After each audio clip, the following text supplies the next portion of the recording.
Hello everyone, my name is Jenna and I am one of the Pilates instructors at Stretch Pilates.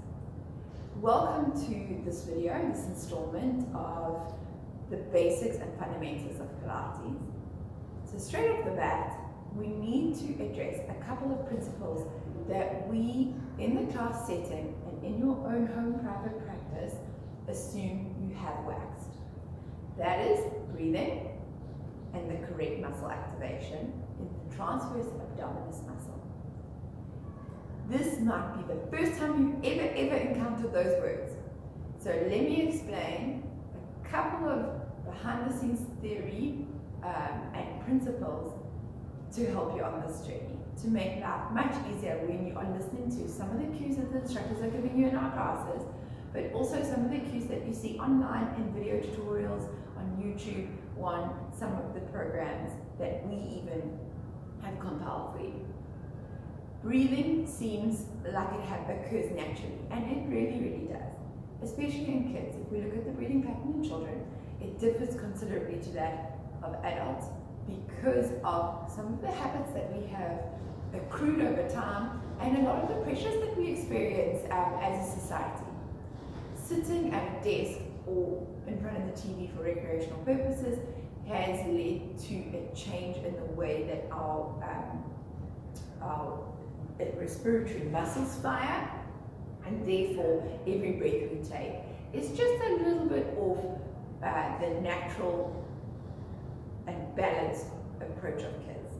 So if you take a child aged 2 or 3 and you see them breathless and breathing deeply after exercise, a lot of the air comes into their tummy.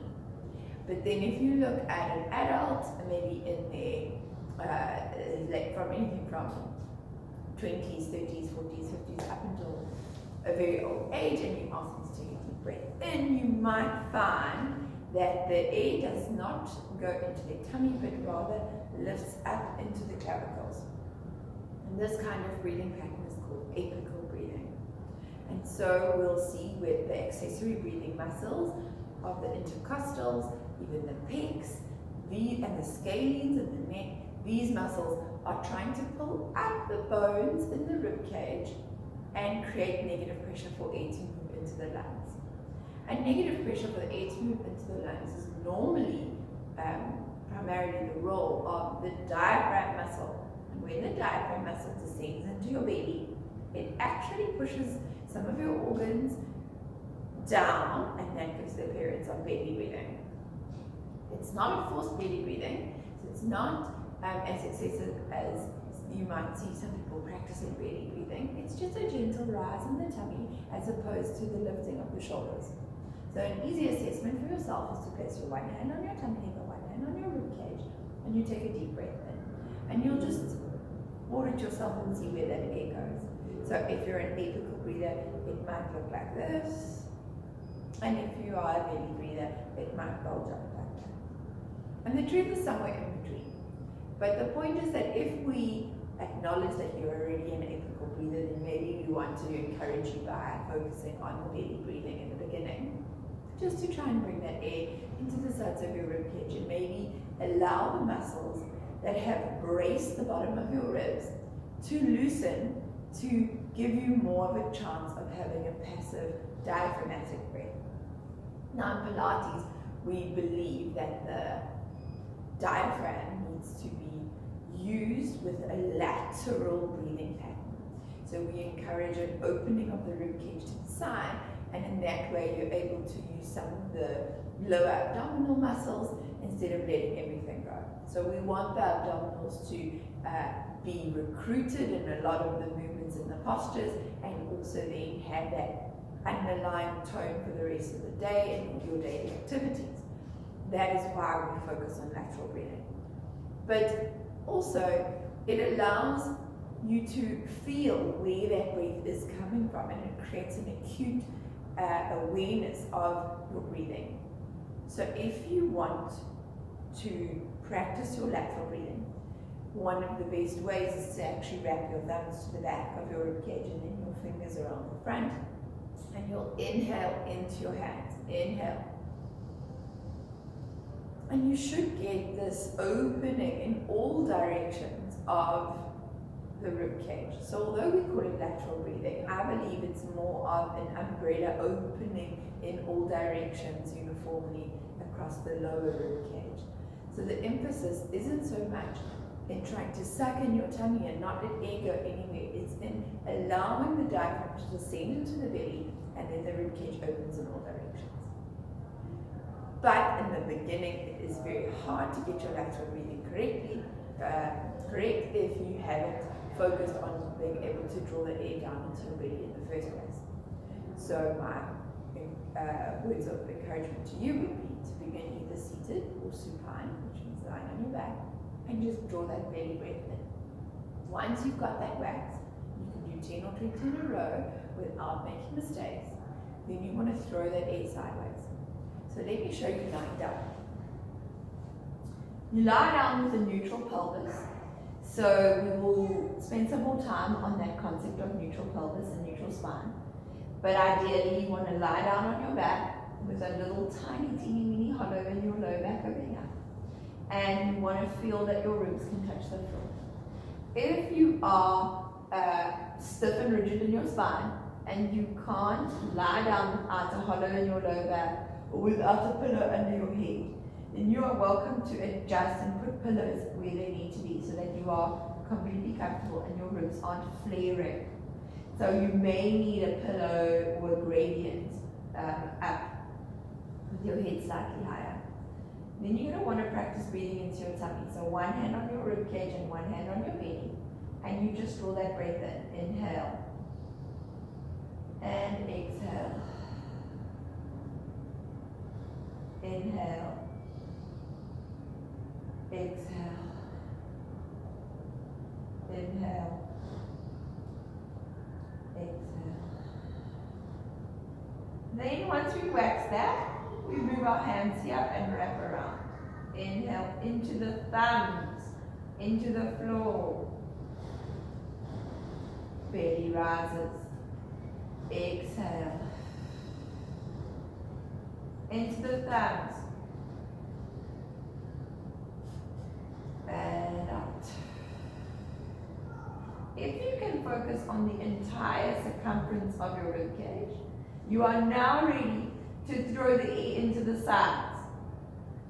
I enjoy doing lateral breathing seated in front of a mirror with your hands to compress so that you can feel if your hands move out to the side.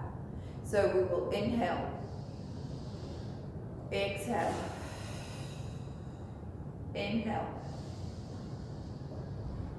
exhale. Don't let your external obliques over-recruit as you inhale here. You wanting to have a softness in the side, in the belly, so that you can allow the ribs to float out. If the abdominals are overly contracted, then you'll be stuck. You may need to wrap your fingers around the bottom of your rib cage and open on your inhale, forcing it and mechanically allowing it to open and recoil, just to get that feeling, and maybe even loosen these obliques, which are probably super tight. Especially if the second principle, the transverse abdominus, which we spoke about earlier, isn't activating properly, you might be compensating with these side muscles, in which case your breathing you'll have a problem with your breathing. It'll be affected. So opening up to the sides.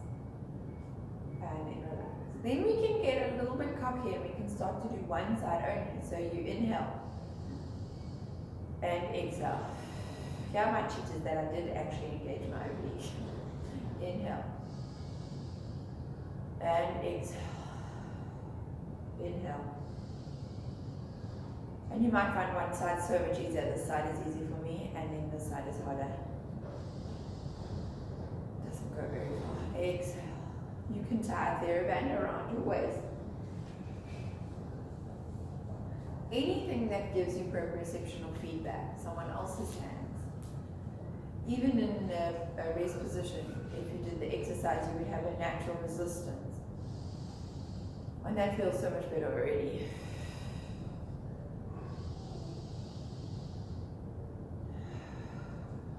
Onto hands and knees again, practicing. Here I feel a beautiful stretch into the spine, and I can feel the serratus posterior inferior stretching on my inhale, because ordinarily that's a respiratory exhale muscle. So I can actually feel it. And this breathing is really important to get right, so I would encourage you to practice it. And if you're battling, you can hit us up with some questions. I'd be happy to answer anything. I think breathing is, first and foremost, one of the most underrated mechanisms in our body. And we just assume that you know how to breathe properly. But breathing badly really affects your ability to calm the body and get into a rest and digest state. Getting your diaphragm to move has huge and significant benefits in your overall health in terms of your gut and even addressing things like anxiety. But that's a story for another day. Next, we're going to go on to learning how to activate your transverse abdominis. And this is a big one. It is done very badly in even under the guidance of practitioners all over the world. So not just in your Pilates classes, but in rehabilitation settings. So even with healthcare professionals, I think we need to make sure that clients understand the transverse abdominis activations completely and fully under our guidance before we send people out into the world to practice exercises.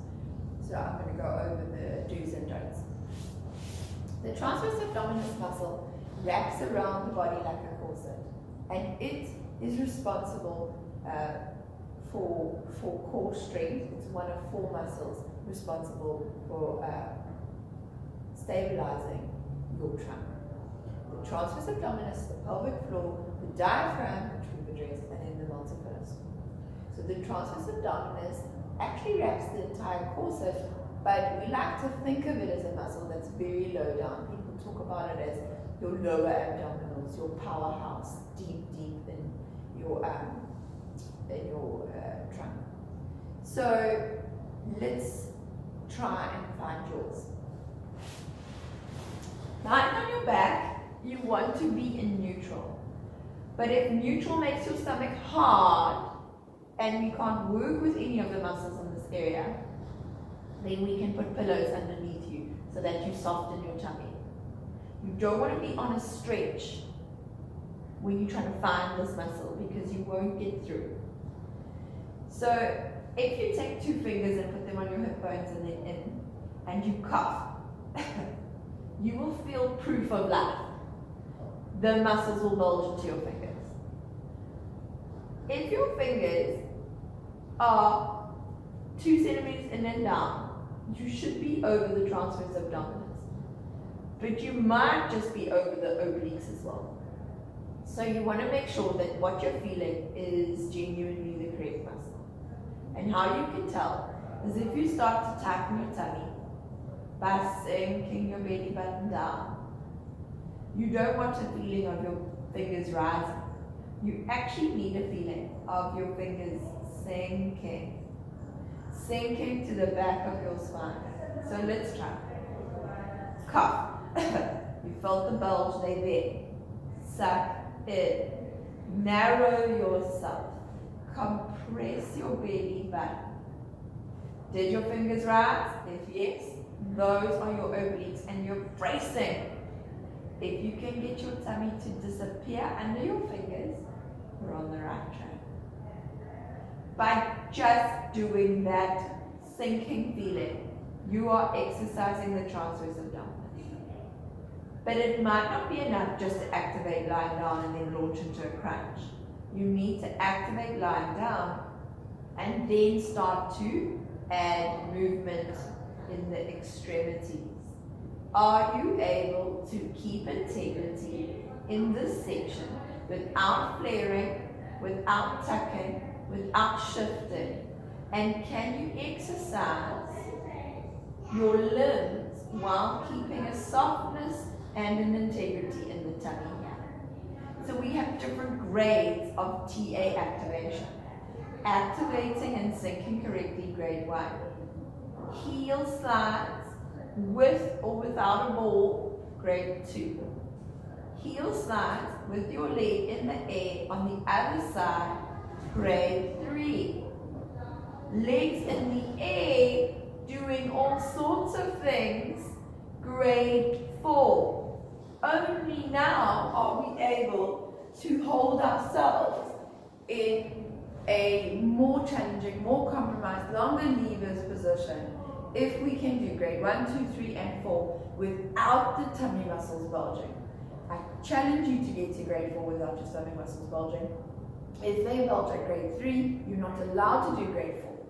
You go back and you practice grade 1, 2, 3. You can entertain yourself with bands and balls and all sorts of other things. But do not move on with bulging tummy muscles. You won't have a proper activation and a strong powerhouse to be able to do the moves that you are wanting to do without that proper activation. Please do listen to your instructor if they're saying if you're not ready for it or if you aren't stable, then listen.